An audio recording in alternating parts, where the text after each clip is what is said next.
Olá, meus queridos alunos da Central do Enem, professor Guara, mais uma vez com vocês. E a temática dessa semana, nós vamos falar com vocês sobre a crise de 1929.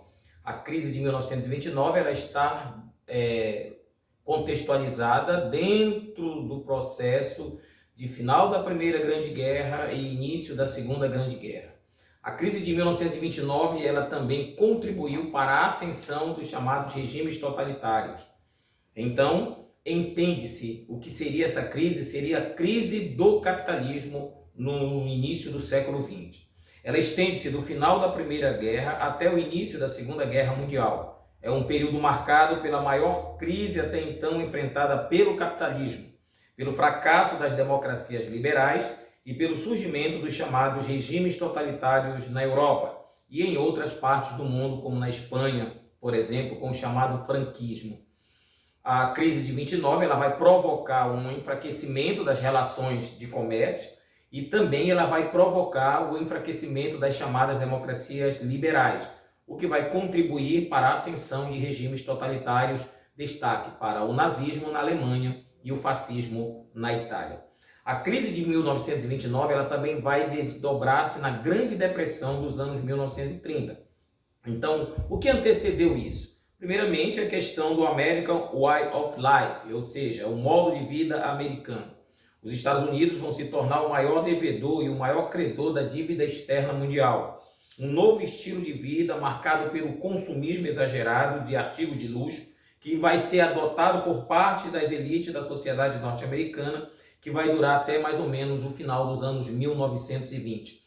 Esse consumismo desenfreado, ele vai coincidir com a Belle Époque também na Europa. É um momento em que vai se consumir muito, em virtude daquela ideia do pós-guerra, de que o mundo estaria entrando numa nova fase.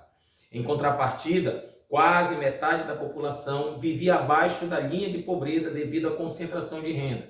Então você tem um grande abismo entre os que são ricos e aqueles que estão mais pobres. Nesse caso, você tem então um processo que vem de encontro com essa parte da sociedade que vai ficar excluída desse processo. Então, os norte-americanos vão começar a investir na Europa. A Europa começa o seu processo de recuperação do pós-guerra e com essa recuperação do pós-guerra, a Europa também começa a produzir. Então, essa produção ela vai gerar uma crise. A gente vai chamar de superprodução.